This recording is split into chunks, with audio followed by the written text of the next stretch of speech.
A joy and honor to have you with us every evening.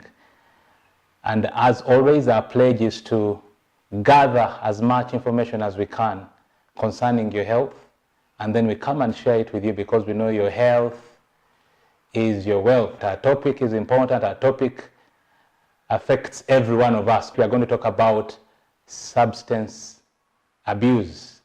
And in studio with me tonight are very phenomenal people who are well able to really bring us information about this authoritatively.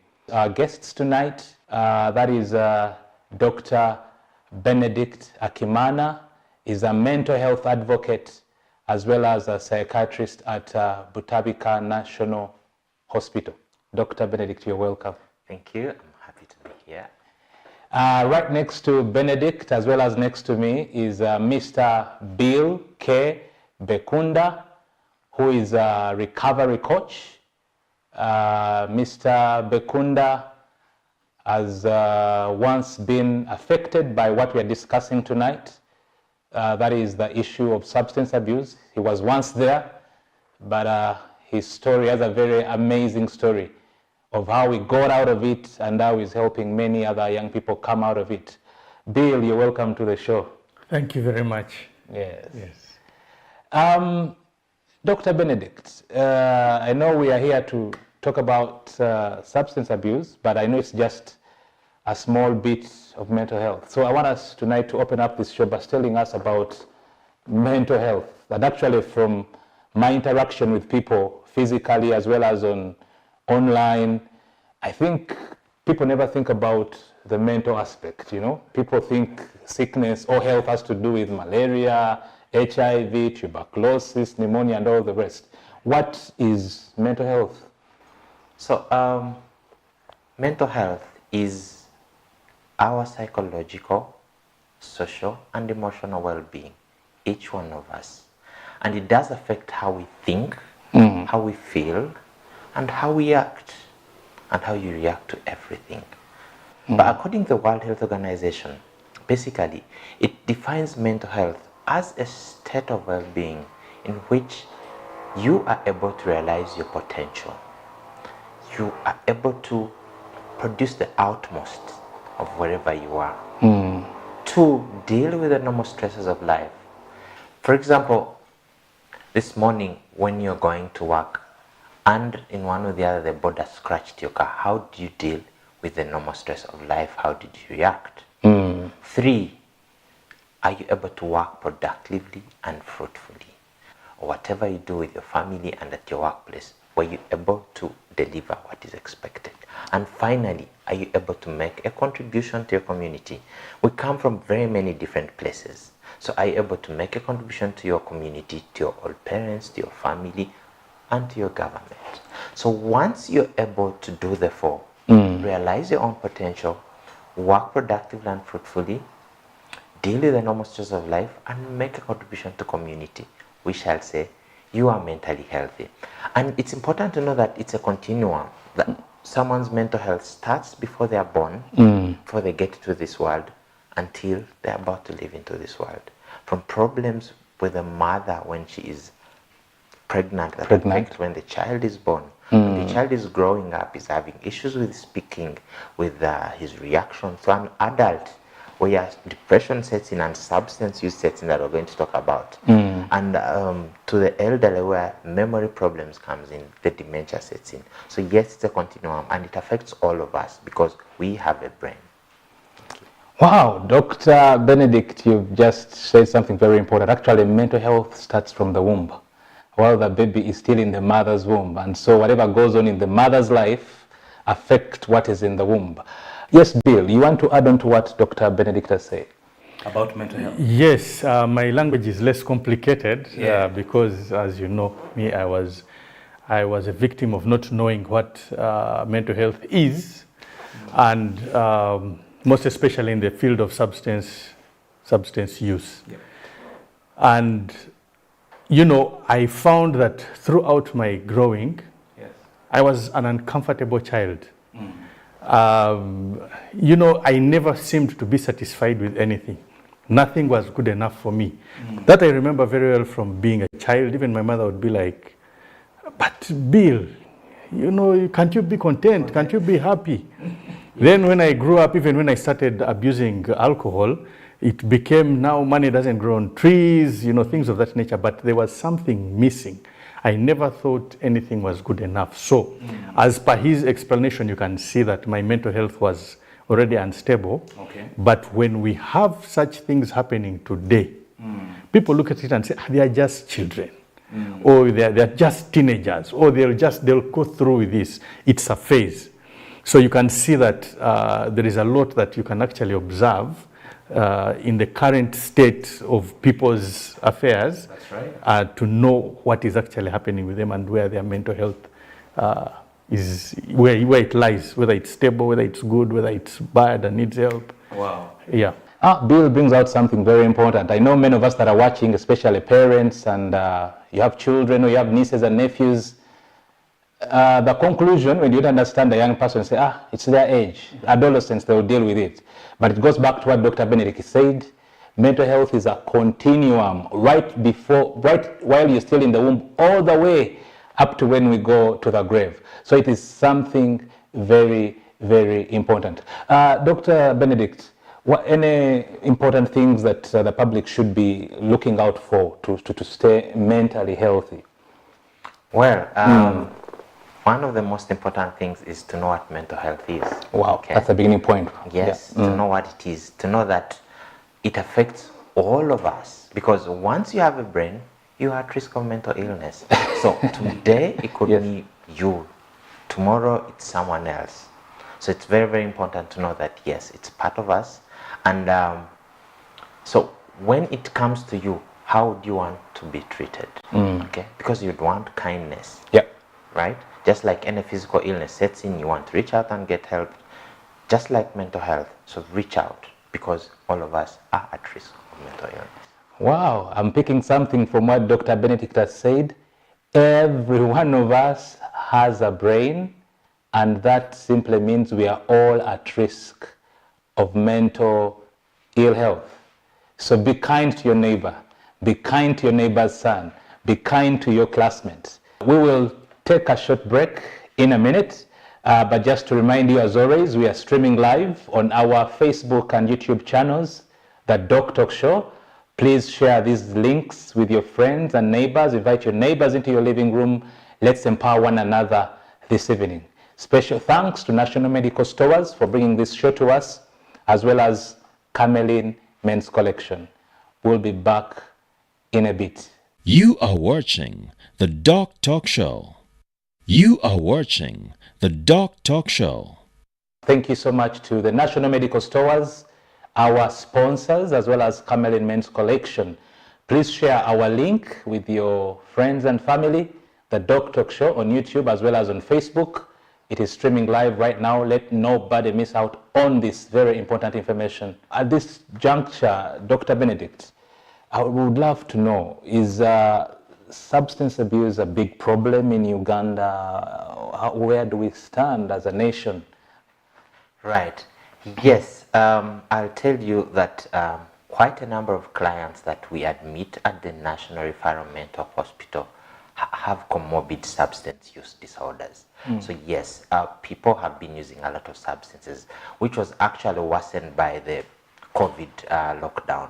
That quite a number of people started using substances because they're going through a stressful situation, and maybe some people's societies will tell them, once you're going through something, go and have a drink. And I'll tell you that the rehabilitation centers in the National Referral Hospital, in all the referral hospitals and the private centers are very, very active at the moment. So that will show you that really it's a very big problem. Big problem. And of course, I mean, people always use the joke and quote that I don't know, Uganda is at what level of alcohol use in the world? World leader. Yeah, world leader. So clearly, I think you would understand that that's where things are coming from. Yeah. Substance abuse, is it particular to a sex, to an age category, or it's the same across the ages and the sex? Well, to be honest, you'll find that the males are more you find quite a number of males more in the rehabilitation centers than the females, maybe because of quite a number of things, maybe because of society, but yes, you'll find that it's more prevalent in the males than in the females. Gender. Okay. Yeah. And age? So the age is also widespread. It's because you find that quite a number of people start using substances when they're in high school. They have their peers and they're trying a few things. And of course, as they grow up, middle life crisis sets in, you find that at any age, these things would actually come. Okay. Yeah. Like I told us at the beginning, it's a very special show. We have a specialist, mental specialist, that's Dr. Benedict, but also we have specialist in quotes by experience. Yes. He's been there, he's done these things, but for the grace of God, is out and is helping others, people come out of this issue. So Bill, I want to hear your story. What is Bill's story? Yes. I had you fidgeting with explanation, trying to, but sometimes we say that the person who suffers is a victim. And I will explain why the person who suffers from an addiction, we call it an addiction, the substance abuse, who suffers from substance abuse, that they do not choose it, so they are victims. Oh, okay. Now, I'll use it explaining my story. I started drinking in senior 2. Wow. I was a very good student, actually. Which year was that? That was 1990. Wow. Were you born? I was around. Okay, yes. you were around. So in 90. That's quite fine. I thought it was something that is recent. No. I look a lot younger than I. But anyhow, I came from Kabale Preparatory School. We had been in Kabale, and I joined St. Mary's College entirely by my capabilities. Wow. I was the best in my district. Yeah. With a 4, we were only 2 in the whole of Kabale Kigezi region at the time who got a 4 at the time, and I went to St. Mary's College, Kisubi. And when I reached there was this intimidation of where I am from Kabale to this number of boys, some I had seen in the newspapers. I even didn't believe my results. Remember, I had that insecurity thing. Oh, yeah. So I thought one day they are going to come and snatch the results from me and say, you're not the one, they are for so and so. Wow. So when I started, I used to give a lecture to these boys who used to go and smoke and drink. But my performance in class continued to be good. I was the third best, until I joined senior 2, second term. Then at the beginning of that term, some peers, the cool guys, the ones who dress well, have girlfriends who put on good clothes. They are from Kampala. Yeah. Hey, let me add that.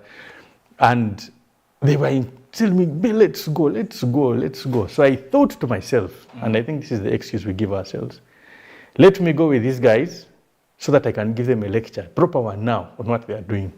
And the experience I didn't like of going there, hiding and everything. But when we reached there and they started drinking, all of them lost their fear. And so I wanted to lose my fear. Wow. So I said, for today, I am going to drink with them. Then tomorrow I'll have a lecture for them. When I drank, I didn't even like it. The smell, the burning, it was kasese. It wasn't nice. But by the time it was settling, I was feeling good. Oh. So I'm like, let me take more. Okay. And I ended up enjoying it. And then the next day I woke up to a heroic welcome. Of, man, you're the guy. Yes, now you're one amongst us. So from there, I changed my priorities. I remember from my last position, my last best position to date was the 3rd. In senior 1. In senior 2, first term. Yes. Second term, I became the 25th. Ooh. That you wouldn't say is bad, but still, what is number 3 doing amongst 25? Anyway, so it continues, the obsession. Everything about me changed. My clothing, my priorities, what I wanted to do, my response to parents, everything changed. And then I started being demanding. I started wanting more because I had to sell my grab to get booze. Senior 4, to cut the long story short, I got my first suspension. Whoa. Of course, alcohol related. Going out of school. Yes. All that, yeah. I was told not to come, even if I was the best in the country, I shouldn't put my choice back to St. Mary's College. So it will be wasted. And then I ended up going to Namasagali College. And some of the reasons were that, it's a school where you cannot be expelled. If you're a bad boy, you'll survive. But I was expelled in my finals. In Namasagale College. That's when people thought I had lost it. Now, why I say we are victims. When I went to drink in senior 2. Yes. When I went to drink in senior 2, did I want to end up with all those things? I just wanted to have fun. To have fun for one day. I enjoyed it. Day, give them a lecture. Thank you very much. Wow. Yeah. Wow. Bill, you're going to pause a little bit there, but I know we are coming to continue that story. Dr. Benedict, I know you've managed a lot of these. He started in senior 2, and probably because of our, what is it called? The age group, the biggest population of Ugandans are below 18. A big portion of them are below 18 years. So most likely even that statistics may play into that many young people are affected. When I was growing up, it was a little after Bill, but I don't remember seeing women smoke. But over the years, it's something I see young people, and it's just something now. It's a very normal thing to see a woman smoke. What has been your experience as you are managing these people that come to your clinic? And yeah. So I think now millennials use anything, and I think it's the fact that. The fear of missing out wherever they go, whatever they're doing, their peers are taking all these substances. They'll tell you, oh my goodness, that shisha is the thing. And you'll find that in some places actually, the shisha is, they spike it to the bit of the marijuana, of the weed. And so people start enjoying these things because, so from different substances, so it brings like, that joy and happiness, you have a euphoric feeling, and you'll notice that it produces a chemical in the body called dopamine, and you'll find that the different substances tend to excite people more. That's why you find that cocaine, oh my goodness, if you look at the level of dopamine, it has the highest level. So that when that person uses it and gets that feeling, it's like, you know what, I want to continue using it. Like he told you, oh, I took this thing and in the morning I was feeling awesome, And of course the people around them, that's the peer. Okay, your peers, they tend to feel now you're part of us, you're like us, you look cool because you can smoke and do all that. So eventually people start using it. Wow. Bill, were you doing on alcohol, or you also doing smoking and all these other things? Well, I traveled to Zelensky land, to Ukraine and Russia. Yes. And during that time, that was later, I tried everything. But I remember how I started smoking. We used to escape to go to the club every weekend for day vigor. And we were told, no, that was smack. I was still now this young man. And this is how I was inducted into it. If a girl sees you smoking, you look mature. Oh God. And so that time smoking was agreed. So there were just smoking areas in the club. Here, no smoking, here smoking. So I'd make sure I'm in the smoking zone and I have a cigarette. And then you'd first drink the local brew, then you mix some in a beer bottle, and then you walk around like this. Oh my goodness. Yeah. And it was a stunt, even dancing with the music. With the music. That's how I remember to learn how to smoke. I would inhale, cough, until I finally got it.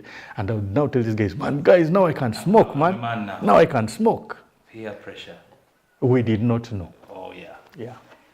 Oh, my goodness. And that was, then later on you Senior left 2, Senior 3, Senior 6. When I was expelled, I was doing PCB. Between the practicals, yes. Oh. I wanted to follow in my father's footsteps. Okay. In between the practicals and the theory, we had that 1 week. You feel invincible. So we'd walk to the village to drink and everything. And it was during that time that I got expelled. So my mother decided to send me to Germany first. So you didn't complete Senior 6? No, I didn't. Wow. I went and I did a pre-university entry. Studied for 1 year, did pre-university. And so she sent me to Germany so that I could, change company. First of all, language barrier. Oh, yes. It's a land where you don't know everything. But in 3 days, I knew even where to get the cheap bootlegger drinks. 3. Wow. Bill, you're going to hold it right there. We'll be picking it up from there when we return. We'll be taking a short break in a bit. Kindly remember to share the link with your friends, the Doctalk Show, YouTube, as well as Facebook. Invite them. Let them not miss out on this. And I'll quote Dr. Benedict again. Each one of us has a brain. If you have a brain, then you are at a risk of mental ill health. So be kind to your neighbor and be kind to yourself. We'll take a break and we'll be back in a minute. You are watching the Doctalk Show. You are watching the Doctalk Show. Thank you so much for keeping it here with us. And still in studio with me, those that are just joining us now, is Dr. Benedict Akimana, mental health advocate, as well as a psychiatrist at Butabika National Referral Mental Hospital. We also have here a recovery coach, Mr. Bill K. Bekunda, and we are discussing things to do with mental health, specifically tonight, the issue of substance abuse. And before we broke off, Bill told us actually his story. Senior 2 in 1990, that's when hell broke loose. And I know very soon he will tell us when he got the turnaround point. Yeah, but before we get there, Dr. Benedict, what are some of the predisposing factors? What gets people involved in this? I know, Bill, in his story, I could hear the issue of peer pressure while at school, especially among the young people, the alcohol as well as the smoking, to impress people, the girls. Right. Yeah, what are the other factors that predispose people to the issue of substance abuse? He talked about part of them. So for any mental illness, you have the biological, psychosocial aspect. Okay. And maybe I should ask him a question. Did you have anyone in your family who was using alcohol? Very many. Great. So that's the genetics we talk about. This is the biological aspect of using substances. So genetics, you find that you have a family member who has been using this, and it is in the DNA. It is passed over. But you see, that's one of the things.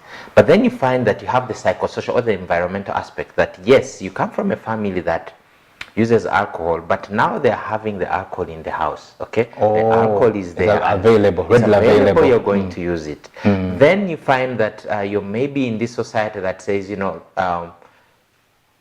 let's go and have a drink to show what you are doing well, you are doing fine, and in society, once you also have a problem, you should not have a drink.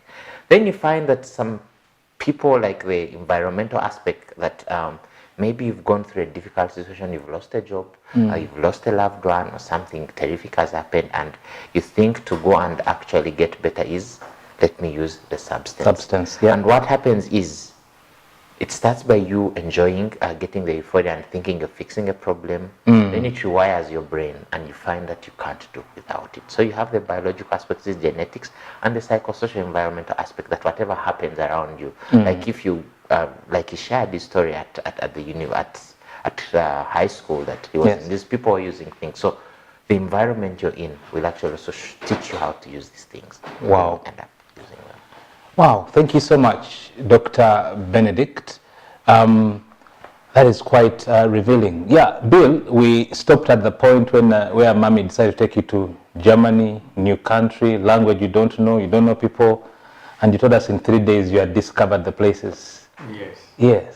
And moreover, my uncle was an ambassador, so I was under diplomatic custody. Basically, it was not an environment anyone would expect you to do that. But I started once I found the place, because I first feared to touch what was in the house. Okay. Then I started getting into the system. I was being given some pocket money. I was supposed to be going for language classes. Instead of going to language classes, I discovered that I could pass through a certain hotel which was near the embassy, and put coins in, and the can of beer drops out. Oh. So I would go and fill my bag with some cans, and then I go sit somewhere, then I end up in those bootleg places. And so I failed to do that, and I just stayed around until my uncle said, it's not worth it having this boy here. And so they asked me to try and find a place in England. They kept sending me money. I finished all of it, and then they said, bring this guy back home. Uganda? So I came back to Uganda. Oh, okay. So I came back home. Within about that time, my father died. He had cancer, but he never smoked. Okay. He never drank, but it was, I think, from the pancreas and all that. And then my mother was left with the task of managing, me and the rest. Bill and your so siblings. So an uncle recommended that I go to Ukraine. So I went through Russia and went to Ukraine. When I was there, so all these measures were trying to help you to overcome this yes, issue. Because they thought Russia is strict, life is difficult, you will have to focus. To focus, yeah. And there was that fear, they'll beat you, they'll kill you, you come back in a coffin. But none of that mattered. Oh yeah. You see, so when I was there, I tried everything, anything called a drug, I tried it. Because I lived with a certain group of people for a while, yes, who were dealers and users. Russians or Ugandans, Nigerians, oh, Africans, yes. Yes, it was actually Ugandans and Nigerians. So I tried all these drugs and I failed to like them. I still liked my vodka. Oh, so you tried the cocaine, heroin, those injectables, anything that I could do, they would give me. I tried, but I didn't like it. I still preferred the vodka. That's alcohol. Okay. So I continued with alcohol, and I left all these trials. I'll try once or twice, and I just leave it. Were you still smoking? Yes, of course I was smoking. Okay. And so now it developed into a problem. But they are tolerant of alcoholics. The word alcoholic in Russia is normal. It's not alarming. But coming back to Uganda after 7 years. You were in Ukraine for 7 years? Yes. After coming back, were you studying? I was studying. Oh, so you managed to go through school? I managed to go through. Okay. We are survivors. Oh, okay. We are survivors. So when I came back to Uganda, I am here drinking in bars, falling over seats, picking up people's drinks, blacking out in trenches, wondering, but how can an educated man from Ukraine behave like this? You entered the plane and came back and you're falling in the trenches. How some people can make it. But yeah, they couldn't believe. And so they are like, I'm a West. And then what happened was, they also at home, they couldn't take it because they saw my life was at risk. I was also a very loud and, this is the first time I'm actually talking without moving my hands a lot because I see wearing a white shirt is a doctor. Whole place is white. I'm trying to be, but usually your hands are everywhere. I am naturally a loud person, yes. So because of all that, the aggressiveness, the abuse and everything, they took me into a rehabilitation center. Which year is this? This is 2004. Okay. And now, that is when I started understanding. Because when I got there, I thought, these people are wasting time. Anyway, let me rest. Let them be happy, I'll come out. But then I started realizing people are saying the same things that were happening to me. There was a lot of similarities. People you've met in the rehabilitation? Met in rehab. Wow. Whether it was hard drugs, whether it was alcohol, the consequences were more or less the same. You see. And so I started understanding that I am not alone. And then they started explaining to me how this is actually a condition. Yeah. And then they express it how the best way to manage this condition is to stay away from all the so-called psychoactive substances. As in, they say that is the best way. Okay. So I wanted the best solution to the problem. And so that's what I stuck with. Wow. I said, let me take the best solution and manage it. And then, as I continued, because my story hasn't quite ended. Yes. 7 years later, I had a relapse. Oh, so that was 2011. 2011. You had a relapse. So between 2004 and 2011, you were good, clean. I was growing. I was making my business. I became a videographer. I had a company. Okay. Making some money. Having family time, and people are happy. Very hard work. Wow. Then, with my growth, I thought the best thing to do was to open a bar. Because there is money. Oh, a lot of money actually. And I put myself in the setting, and I ran that bar for 1.5 years sober. Sober, 1.5 years. Yes. Wow. But they say you cannot play around fire dangerously, and you don't fall in it. Don't fall in it. And so one good day, it's a long story. I ended up drinking. You're going to pause there, Bill. Actually, almost calling you Dr. Bill. You must be a doctor in these things. Dr. Benedict, I know Bill has been sharing a lot of hard substances. There must be different types of substances. What are the substances we have available in Uganda that people are abusing here? Right. So we seem to have everything. It starts from alcohol, from all types, from beers to spirits.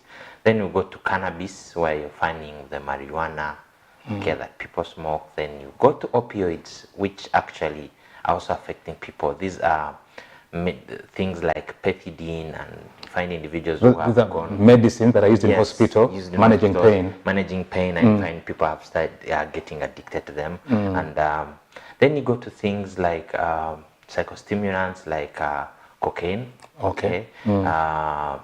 Then you see things like cat, where people are chewing them. Yeah, so everything is pretty much here. Available in Uganda. Everything is available, depending on the amount of money the person has. Then cigarettes, definitely, which are also there and affecting many people. Okay.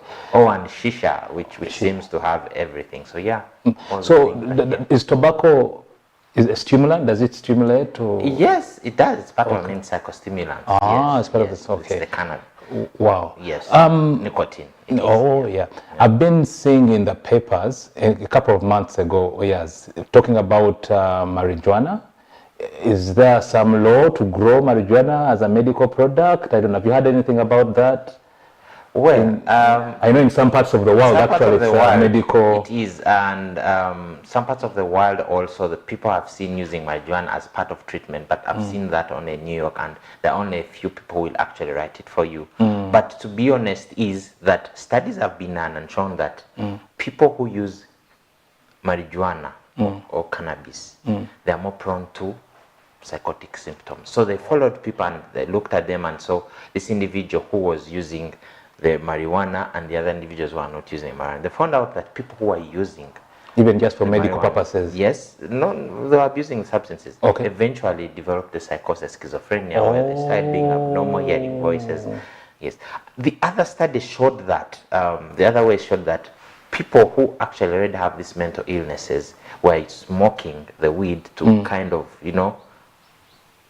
get away from what's happening, the voices and so on and so forth. So yes, cannabis does affect your mental health. So in other words, it shouldn't be something we should push for as an option as a medical product, because it has more disadvantages than advantages. Yes. Wow, that is quite an instruction. I hope you are enjoying this. Personally, I am enjoying the show and learning a lot. I'm going to empower people around me. Please share the link, the Doctalk Show on Facebook as well as YouTube. And we will be back in a minute. Thank you for keeping it with us. You are watching the Doctalk Show. You are watching the Doctalk Show. Thank you so much for keeping it here with us, and time runs so fast. I can't believe we are almost coming to the close of our show, but I believe my producer wouldn't mind to bring back our guests in case we do not finish all we want to say tonight. Special mention of our sponsors, the National Medical Stores, as well as Camelin Men's Collection. Camelin Men's Collection is a place for you to go to take your husband, your boyfriend, your sons, and those that have just finished university as they prepare to go for those interviews. Camelin Men's Collection is a one-stop place to go on Zebra Plaza, Kampala Road, at the junction with Entebbe Road. Dr. Benedict, what are the consequences of abusing substances? I think that would be the main worry, why we would be fighting to oppose this. There could be negative consequences. Right. So one of the most, quite a number, you have the psychosocial aspects, and he shared a story how he did PCB and wanted to become something. Okay. Yeah. So yes, they affect the social functioning. They affect your relationships with people. They affect your work. They affect how you deal with things day by day. Okay. So it's very, very important to notice that when you use these substances, it will affect how you are behaving around the people, because at some point when you take the substance, you start speaking abnormally, you start being aggressive, and so on and so forth. So, and how are people around you going to look at it? How are they going to feel about it? Okay, then the stigma sets in. So then it also goes to the physical functioning that affects all parts of your body. You'll look at the liver being affected for things like alcohol. Yeah. You see your kidneys is being affected. You see your brain is being affected. You see your chest is being affected. The cancers come because of smoking. So each part of the body is also affected, on top of your mental well-being that is really, really affected by these substances. In summary, there is no good thing out of substance abuse. I would say so, definitely. Wow. Bill, Yes. 2011, having stopped in 2004, 2011, you open up a bar. People think I'm mad. In fact, my mother is honestly. But the same thing that wanted to kill you is the one you're going back to. And then they kept quiet and observed. Because it started working and it was working well. So, and you didn't explain, you didn't give any explanation to mom? I that was maybe now will try- adamant. You see, the thing is, you start forgetting who you really are and the risks you're taking. Now, because I had many friends, I had grown, I had reached a certain level, and I was kind of, and I was getting advice from people who don't have the same problem. So somebody who had a hotel was telling me how, because I even knew the place, how he started it. So I wanted to put up a hotel. He started his by first opening the bar. Okay. And then there was extra money coming out of it to use to manage all these small issues. So I thought I would do the same. And because the structure was already present, I just made the bar. And then you get sucked into it. You know, you get used to seeing money, holding money. There's something about money, whether it's exchanging hands, but when you get it in bulk, you enjoy it. That's right. So there is that lure. I fell into it. And then I started, you know, there's also a prestige that comes with these bar owners. They are like gods. Everyone wants to, oh, he's there, he's there, he's there. And so you're sucked into it. I wanted to be there. I wanted to get that recognition. And eventually, it led to my falling. So when I relapsed, I lost everything. Being an addict, I didn't start from where I stopped 7 years ago. I started from where I would have been if I had continued drinking. Oh my God. Yes, the scientists will explain that, but it's progressive. So it's like as if it continues getting worse. And for you, when you start, only that you start with worse effects, but your body is strong, so you can withstand it. So you'd feel, yeah, I'm getting very drunk, but I wake up and I'm still strong. It wears off. So from there, You lost the business. I lost the business, and when I was back on zero, that's when I had to get back to the drawing board and say, now what?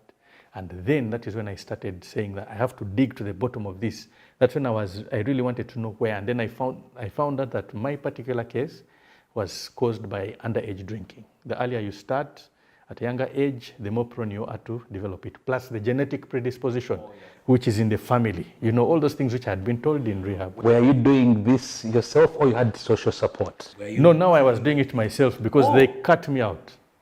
You see, the thing is, when you're left sometimes in a position where you have no choice, you So have money, to find nothing, the your business yes. is gone, yeah. So you had to sit down and think. I had to think, is this welders? I lived next to some welders, and they were the ones advising me, but you with your English, Oh my God. you sell our windows and make money. You see, then they say, Vakubali, come to us. You know, be productive, use your English, sell windows, make money. You can't be speaking English. Me, if I could speak English, you know those things. I listened, and then my life started turning around. I started being responsive, now agreeing with people whom I thought were against me. They were actually You have to go back to the recovery home? No, I actually didn't have to. Like I'm saying that I had nowhere to go. I had nothing to do. Actually, I went to Butabika and I found that the system had changed, where they don't just throw you in. So they said, we know your family. Okay. You tell them to bring you, sign you up, we shall take you in the ADU. Because I knew them. And then I'm like, how can Butabika reject? There's no, you have gone, a mental health institution rejecting. I'm like, no, I have to sort this out. I woke up and I started doing, I got a phone, internet had started coming up. This is 2012. I started doing my research. 2013, I was really trying my level best. And then I ended up, Stop and I started an organization. A campaign called Stop Underage Drinking Uganda. I put it on Facebook, people started liking it, started getting calls to go to schools, went to schools, people started saying, come talk to my children. Then they realized, hey, your experience actually helps even adults. Then afterwards, I started going to rehabilitation centers, Butabika Hospital to share my testimonies. I found myself getting into the rehabilitation field. The executive director of Butabika at that time, Dr. Basangwa, encouraged us, me and a couple of others. He put us into these trainings for substance use prevention and treatment, to professionalize us at least. Okay. And then we went into rehabilitation and all those things. And today, my biggest work is advocating for young people to understand. We call it awareness. Okay. But since I'm a substance use prevention professional now, Yeah. I found out that actually prevention methods are different from what we thought. Oh, okay. Prevention methods, we have the family, what do you call it? Sorry. There's for family, there is for communities, there is for Individuals. school, there's a school track. Oh, okay. So there are different ways. I've studied the school track. So you use whatever is needed for that particular group of people. Exactly. So 10 years down the road, 2012 to 2010, are there, how many people have gone through your hands? You see, like people that have actually also overcome the same challenge. Are there people that have overcome, of? Well, like there's a time I tried to do a count of those that I can say that actually are living a better life off my head without going through files or anything, and I counted 78 people. Wow. And it's interesting, and this one I like to say it by the way, it's interesting that people say that rehabilitation doesn't work. But the reason they say that is because they see the fewer number of people who remain in relapse. Now, the ones who get into recovery, they don't want to be associated with it. They don't want to talk about it. It's in the past. They move on. I mean, how many people have come from Butabika? Where do they disappear? Yes, it's. You want to add on to what Bill is saying about that? Yes, it's because people have a lot of stigma about mental illness, right? And I don't want to go and say, you know what, I went to Butabika and people start looking at you and, Yet I don't think that should be the problem, because all of us could end up there, okay? So some people will prefer, you know what, don't tell these people, let me go abroad and so on and so forth. And they'll still come back with a similar problem. So to me, I believe that if we reach out and tell everyone that, tomorrow it could be you, so come and share your story, that's going to help people come and get help. Wow. Because they'll understand that things are there. I know you have interventions you do at Butabika, the National Referral Mental Hospital, medical interventions and all that. But I would think from Bill's sharing, most of the interventions should be before, most successful interventions should be before somebody needs maybe medical intervention at the hospital and all that. Right. Yes. Oh, so you're trying to say how can we, prevent? And I think it's doing very good work by creating awareness, okay, to tell people how this is a problem, okay, how it's going to affect you, and how you can be helped, okay.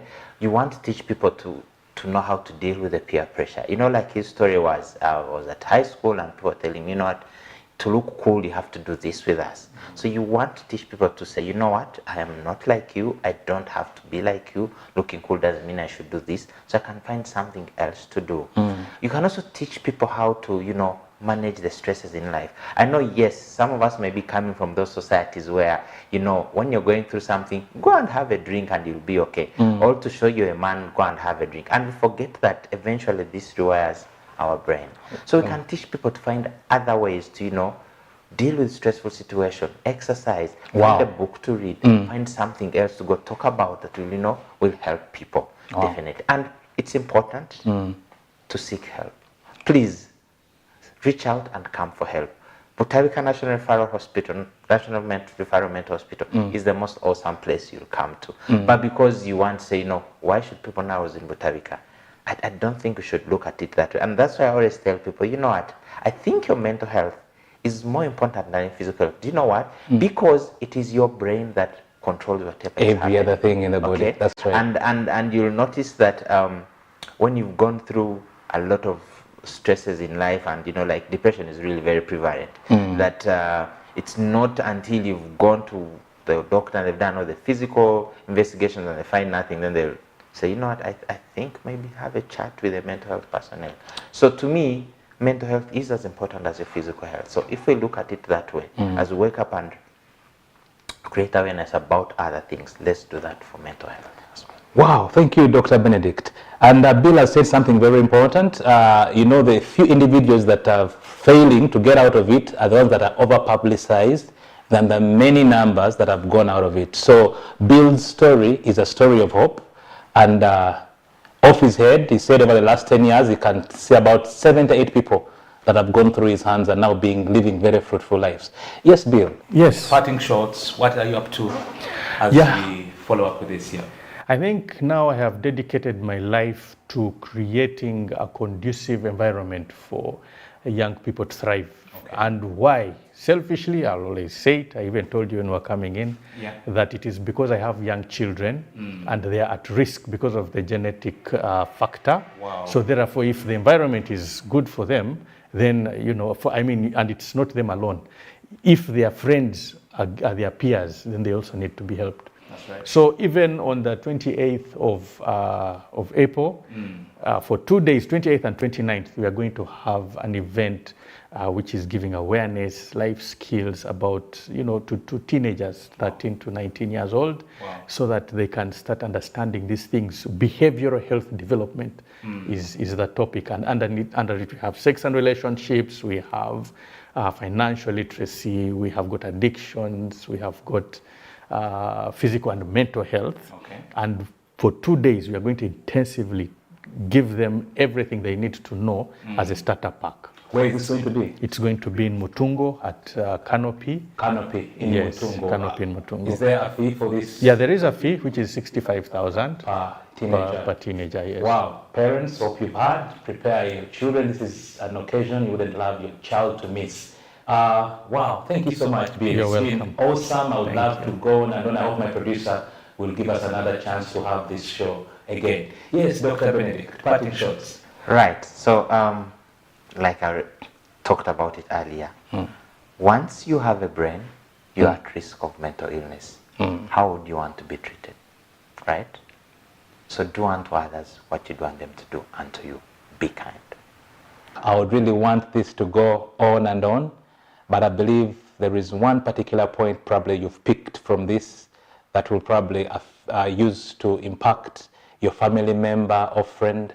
Please go ahead and share our links on YouTube and Facebook, The Doctalk Show. As we sign out again, I would love to give special recognition of our sponsors, the National Medical Stores, as well as Camelin Men's Collection. We will be here again next Thursday. Keep it with us. Thank you very much. God bless you. The Doctalk Show.